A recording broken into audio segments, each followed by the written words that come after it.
The 3-4 factors that are now emerging will have to be addressed in a comprehensive fashion. One, that these are young, educated men and women. 5 doctors so far already identified, either arrested or in the case of Dr. Muhammad Umar, possibly killed in that suicide bombing. Who is radicalizing them? Where are they getting access to such high-grade explosive and weapons, sophisticated weapons? What really was their plan? Were they planning to carry out lone wolf attacks in crowded areas? Why was this time chosen? You know, we're bang in the middle of festive season. Diwali has just gone by. Christmas and New Year, usually at this time, marketplaces are flooded with people. They chose an area which is teeming with crowds at that time of the evening, 6:52 p.m., close to the metro station, close to the Red Fort, people who would be commuting to and from work, people who would have gone to the market.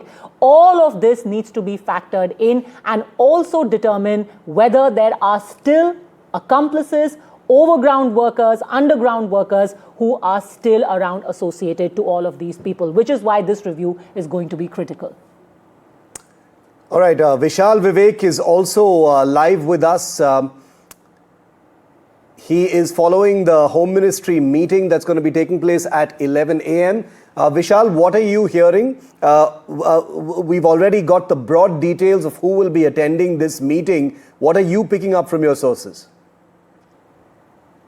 So, Shiv, right now we're right outside the Home Ministry building, Kartavya Bhavan. We've heard from several people that this meeting, as you rightly mentioned, will be headed by Amit Shah himself and some other top honchos in the administration, such as the DIG of NIA, Delhi Police Chief, the Jammu Kashmir Police will also join virtually, and also the fact that the Union Home Secretary will also be present physically. We have some of the biggest names when it comes to security situation in the country that who will be here to attend the meet, and we have already given out the details as to authorities are still piecing together the information, the heap of information that we have at our disposal at the moment, because there are several names that are going around.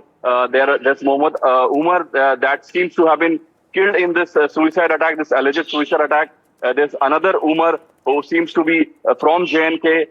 There are a couple of other names such as Amir, who seems to be the brother of Umar. So these are some of the really highly educated doctors whose names have come up, and this incident is seems to be directly associated with the Faridabad, whatever exposure happened in Faridabad when it comes to the seizure of around 2,500 kg of ammonium nitrate. So some sources have indicated that Dr. Umar could have panicked, and in that panic would have detonated because his accomplices were apprehended by the Indian authorities, and in a state of panic, he could have taken this decision in desperation and blew up the car. All right, that meeting is going to start at 11 a.m. Remember, we broke to you first on NDTV how the NIA is going to carry out this entire investigation. And this, Vishal, is going to stretch across several states. We've heard over the last 48 hours how the Jammu and Kashmir police, the Gujarat police, the Faridabad police, the Delhi police have been working in tandem. Are other states also likely to get involved now? Well, that remains to be seen, Padmaja. But at the moment, as you rightly mentioned, several states are on high alert, including Bihar, which is doing its final, stage of polling today. That will be, particularly be on the watch, on close watch. Several other states are on high alert. Jammu Kashmir itself is involved because several of these accused seem to be from the state. So the JNK police chief will be joining the meeting. What happens in that meeting that will only be revealed after the meeting. So we'll have to wait for that. We have about 60 minutes to go for the meeting, and then we'll have the latest. But for now, the whole country seems to be on edge. Delhi, I've just traveled across Delhi, and people seem to be talking only about this incident. People are watching reels, people are tracking whatever is happening on social media.